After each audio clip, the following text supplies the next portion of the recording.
So going along with what Pasta just went over, there is more documentation and analysis coming from the Russian Ministry of Defense directly with documents showing literal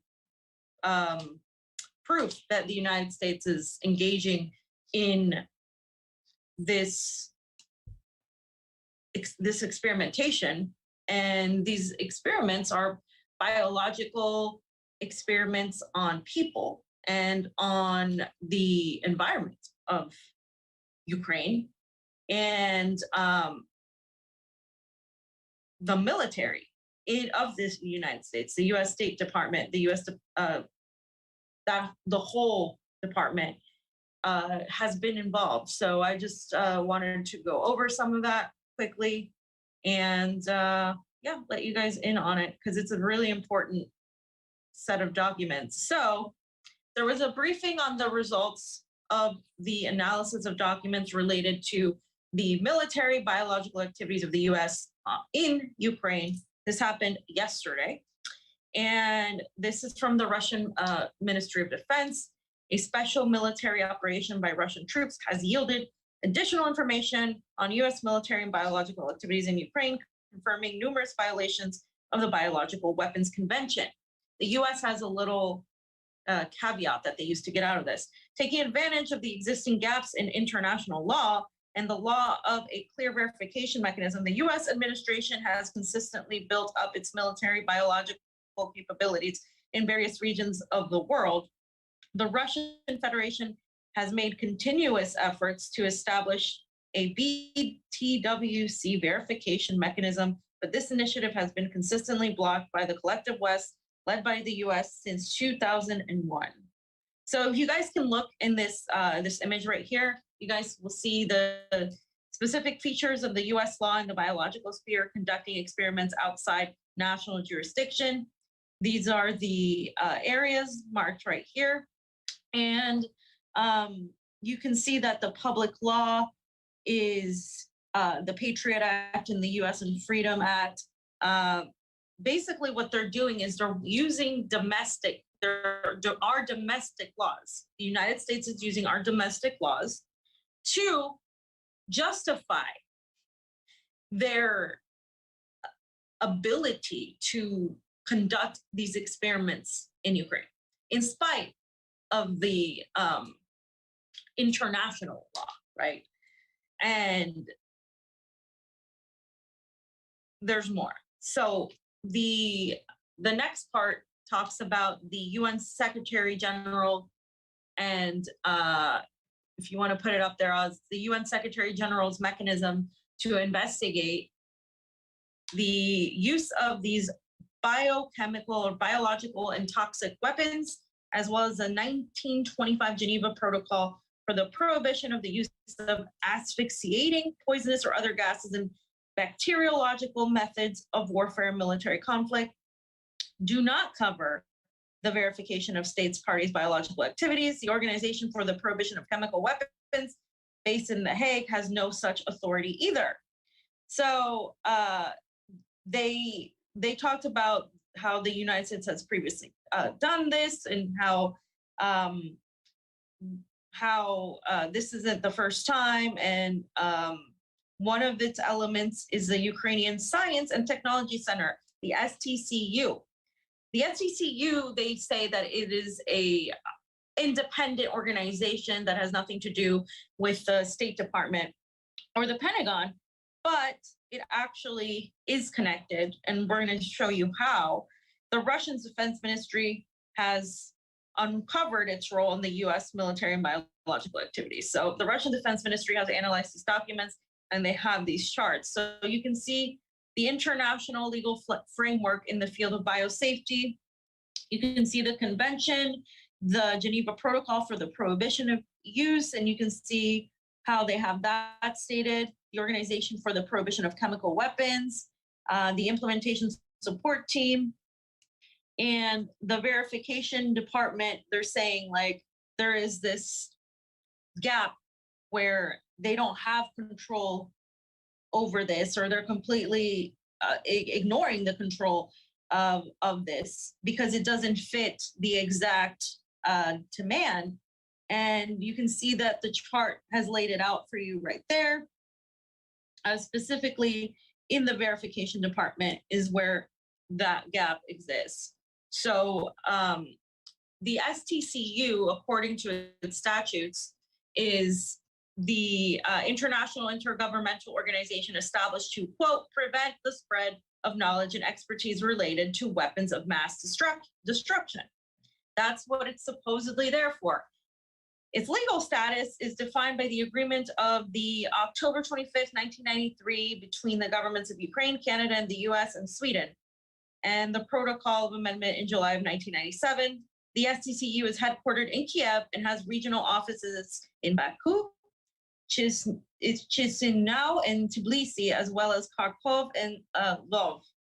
However, the Russian Ministry of Defense's Chemical and Biological Threat Expertise Center found that the STCU's main activity is to act as a distribution center for grants for research of interest to the Pentagon, including biological weapons research.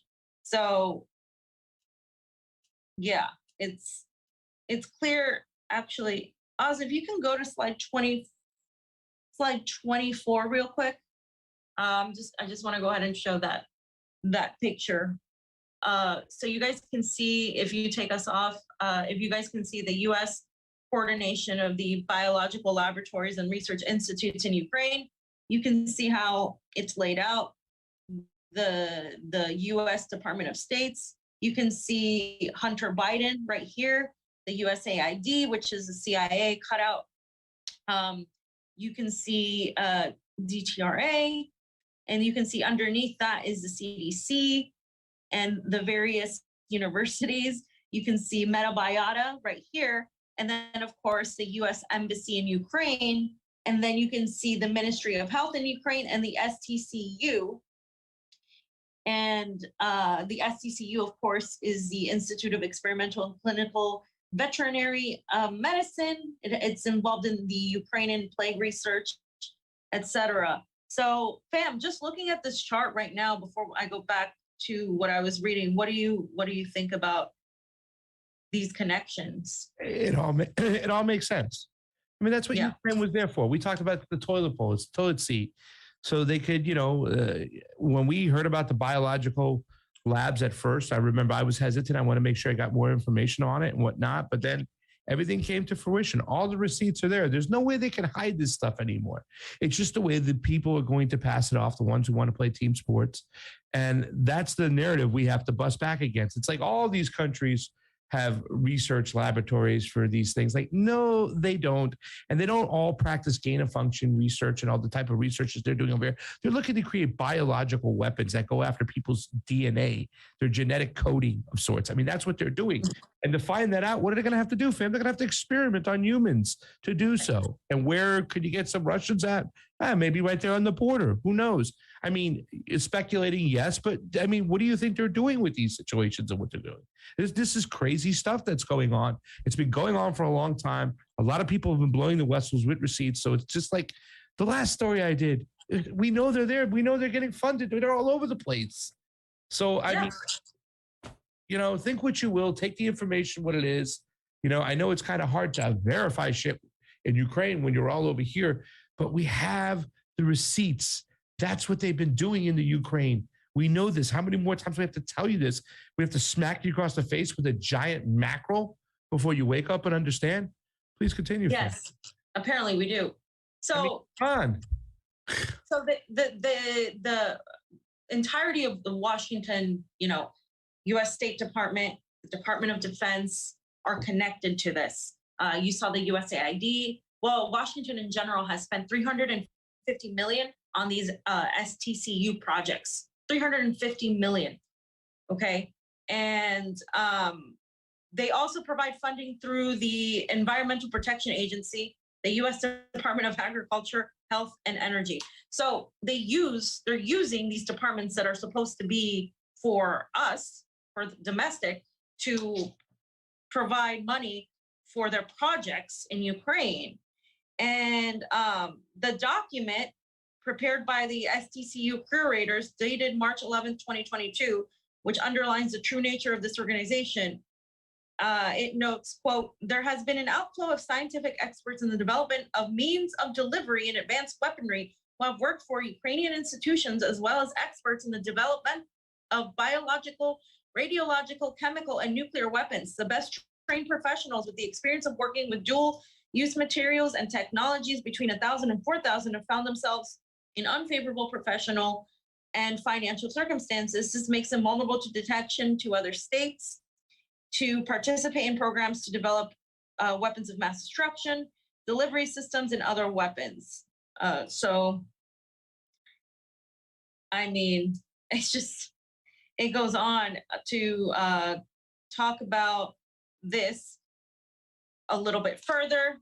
They say by using such words, Washington actually acknowledges Ukrainian experts' work on the development of weapons of mass destruction, delivery, and use, and considers it appropriate to continue funding them. So yeah, so they're telling you that what they're doing, they have to tell you. But, you know, they say, well, it's okay, it's justified because we have justification. Here are the names of the officials who were involved in the military biological programs. This stuff is for me, the juicy part, the naming of these officials. The post of the STCU executive director is held by Jalajak Curtis Michael, a U.S. citizen born August 27th, 1968 in California. He studied at California's Anderson University of Management. He holds a master's degree in international finance and has worked in Ukraine since 1994. The European Union chairman of the STCU board is Mayor Eddie Arthur.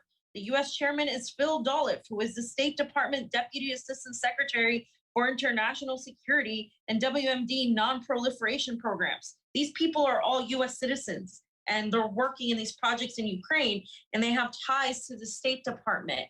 How more obvious does it get, along with the emails from Hunter Biden and of course his involvement in Metabiota, and of course the involvement too of the some of the people associated with Wuhan and the gain of function research, right? Like, this is not conspiratorial. They're showing you the money ties. They're telling you who these people are. And so these documents that the Russian Ministry of Defense received confirm the STCU's ties to the U.S. military department. The slide shows a formal recommendation from the U.S. State Department endorsing the STCU's cooperation with the Pentagon's main contractor, Black & Veatch. The correspondence expresses the willingness of Matthew Weber, the company's vice president, to work with the STCU on ongoing military biological research in Ukraine. Between 2014 and 2022, the Ukrainian Science and Technology Center implemented 500 R&D projects in post-Soviet countries: Ukraine, Georgia, Moldova, and Azerbaijan. Mm-hmm. So we already saw the chart. You guys can see that again, but basically, let's see if they also talk about the interest in weapons of mass destruction. Like we said, the threats of mass destruction weapons spread, and Project 601, transfer of Ukrainian technologies for the production complex dual use materials to the European Union. Many of them are aimed at studying potential biological weapon agents, specifically plague, tularemia, and pathogens of economic importance, pathogenic avian influenza, African swine fever. Projects P364, 444, and 781 aimed at studying the spread of dangerous pathogens through insect vectors. Wild birds and bats were funded by the center directly in the interests of the military department. Gee, I don't know. Did something happen recently that was linked to a bat, Pasta? No, nothing. That wasn't I'm imagining. That wasn't bat soup. But fam, you got your conspiracy hat on, so please keep going. So it's in black and white. I should. Yeah. So note the documents of Project 307, quote, monitoring of the epidemiological and environmental situation regarding hazardous diseases of aquatic origin in Ukraine. During the work, Ukrainian specialists supervised by American scientists, and this is going back to with what we found out before, that Victoria Nuland admitted that this was happening. systematically collected water samples in a number of major Ukrainian rivers, including the Dnieper, Danube, and Dniester, as well as the North Crimean Canal, to determine the presence of particularly dangerous pathogens, including cholera, typhoid, hepatitis A and E pathogens, and draw conclusions about their possible waterborne spread. So U.S. State Department, right, and Pentagon-funded scientists were, with American scientists, started collecting this data and this information about the water and the potential pathogens in the water in Ukraine. And they also assessed the damage properties of the selected samples and deposited the strains in a collection and subsequently exported them to the US. Why would they be so interested in what's in the water in Ukraine? Interesting, right? So It's in the water, new movie out. Oz, if you can go to slide 29 real quick. I think this is what this is. Yeah, I don't know. I put it out of order. I'm sorry. So slide 29 should be the water. You can see studying the spread of dangerous waterborne pathogens. They have that the river basins in Ukraine, and you can see that they were looking at this. They were funded about $200,000, and the organization participating in this is the Institute of Epidemiology and Infectious Diseases in Kiev. And they development of an integrated monitoring and control system for microbial, viral, and parasitic infectious agents in Ukraine water resources. Military scientists, 20 of whom are experts in bacteriology. And a survey of water reservoirs in 6 regions of the country to collect strains of dangerous pathogens, like we mentioned, in addition to identifying microbial strains, their virulence and toxigenic pathology factors, pathogenetically factors will be investigated under experimental conditions. A collection of strains of dangerous infections typical of the regions will be created. Pasta, they said pathogenicity. That means the genetics of these pathogens. You mentioned that they were focused on genetics, the specific genetic of these people, right? If they were Russians, of Russian origin, etc. There it is. I mean, it's there. Mm-hmm. And then let's see.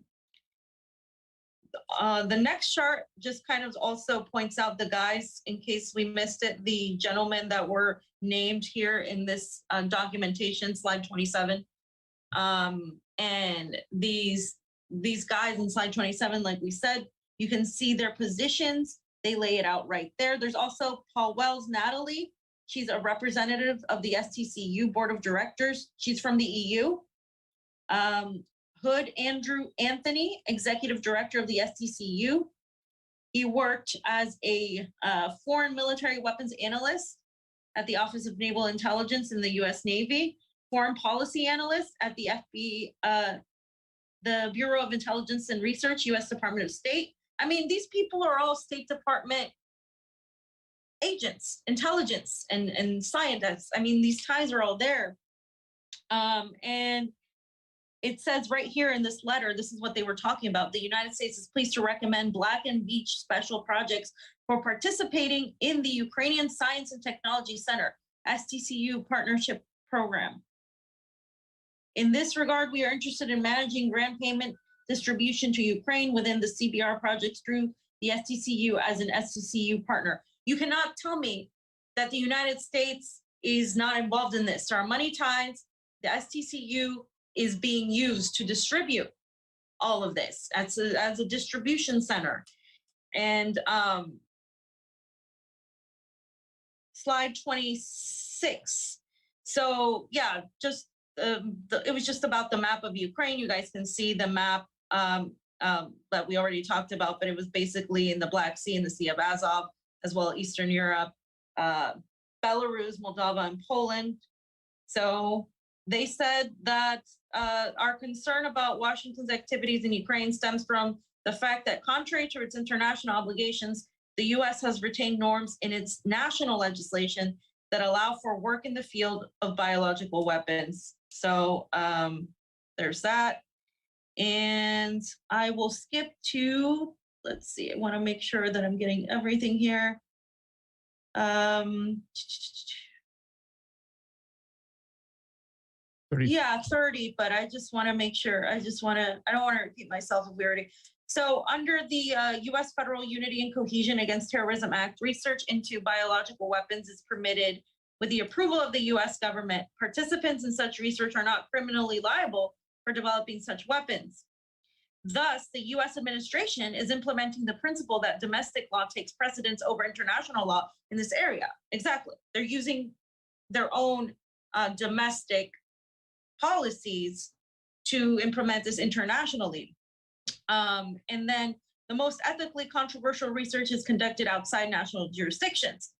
Thus, during the special operation in Ukraine, it was established that the U.S. scientists from a laboratory in Marifa, the Kharkov region, were testing potentially dangerous biological drugs on patients of the regional clinical psychiatric hospital number 3 in Kharkov between 2019 and 2021. So they were testing these things directly on actual patients of a psychiatric center. Hello. What did I say? Who did that?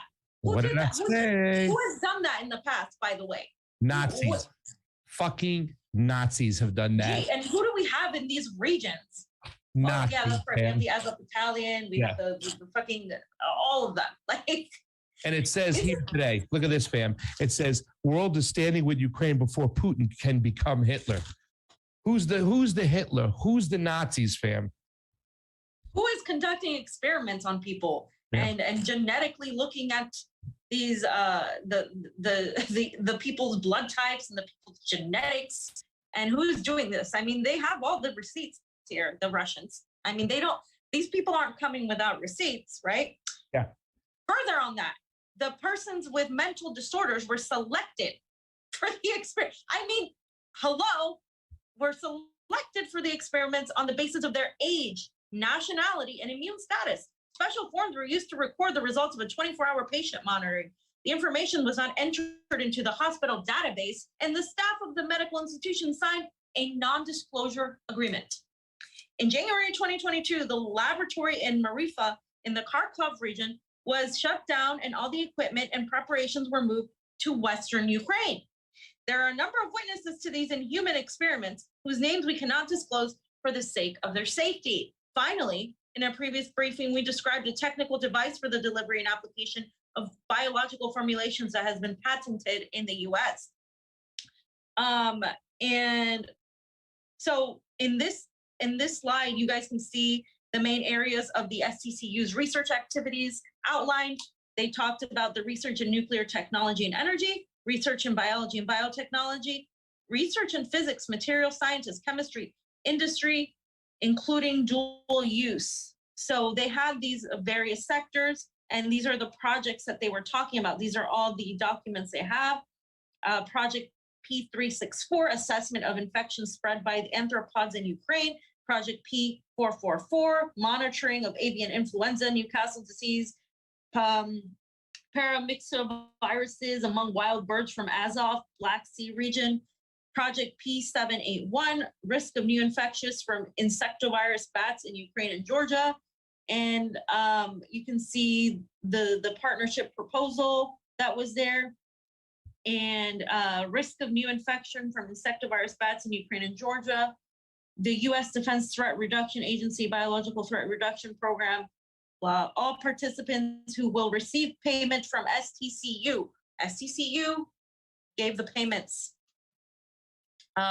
It's insane. And then as we finish up here, so Ukraine had sent a request to the manufacturing company, and this is going to be, that slide, regarding the possibility of equipping the Bayraktar drones with aerosol equipment. It is a matter of concern that on March 9th, 3 unmanned aerial vehicles equipped with 30-liter containers and equipment for spraying formulations were detected by Russian reconnaissance units in Kherson region.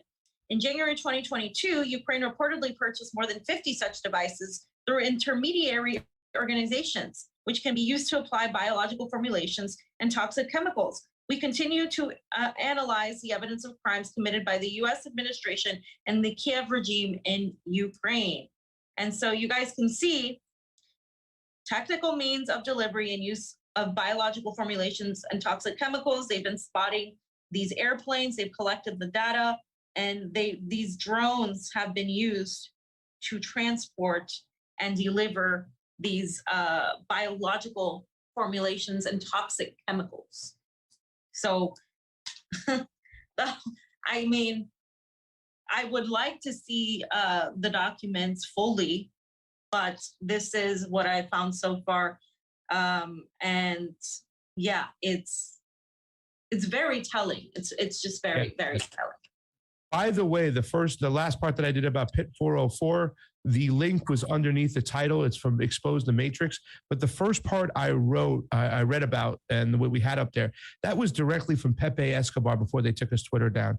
And that was on April 4th, he put in there. So the source, in fact, is not just a good source, it's a great source if you stand by Pepe Escobar. So I just want to point that out to our audience over there. That's the reason why I chose that particular article. I'm sorry for not putting that up there on the screen to show that it was from Pepe. And there's a reason why they took him down. There's a reason why they took down a lot of these other Twitters. Some of the most reliable Twitters when it's come, fam, to us kind of looking at what's going on the ground, Gonzalo Lira and all these other guys. Pepe's one in that crowd over there. So that's who that source is from. And then the second part that you were reading was all just pretty much confirming that you could see a place like Pit 404 could actually be going on. Now, we can't elaborate on what's exactly going on over there, but all the receipts that you see right there and everything that was put down right there, it should be of no surprise that this stuff has been going on for quite some time. And there's been a lot of people that have been sounding the alarm when it comes to the United States and their use of biological weapons, their testing of gain of function and other ways to try and actually, and you pointed it out, go after people genetically, their DNA. That's why this whole COVID situation to me is such a red flag too, because I feel like that we're trying to be handicapped genetically. They want us dependent on them. So yeah, it's up to you, ladies and gentlemen, to believe what you want to believe right there. You know what I'm saying? But these are the sources we can provide you. We could say what's going on. And it's nothing that's surprising here. Is it, fam? Is it surprising to you? I mean, not whatsoever. No. So, yeah. Please, fam. And no, I just wanted to say, you know, the United States conducts experiments on us here in the United States. I mean, Flint, Michigan, not having clean water still to this day. We have the poisoning of water and the poisoning of the environment in poor neighborhoods in California and Los Angeles. You have people that got cancer from certain products from certain, areas. So oh, sorry, we couldn't do anything, to prevent it. That's in a certain ways, just not caring about what happens to people, of course, and seeing how certain chemicals react to people, how pesticides and all of that have reacted and caused so much damage to the farmers. And you could talk about the military and the chemicals they've been exposed to as well. Like, this is nothing new. The US State Department has consistently, weaponized their own people to try to, get a product out or to see how something works, right? And of course, then there's the talk of the chemtrails and all of that, which we're not going to get into this show. But that is, and that came from me. It didn't come from Super Pasta.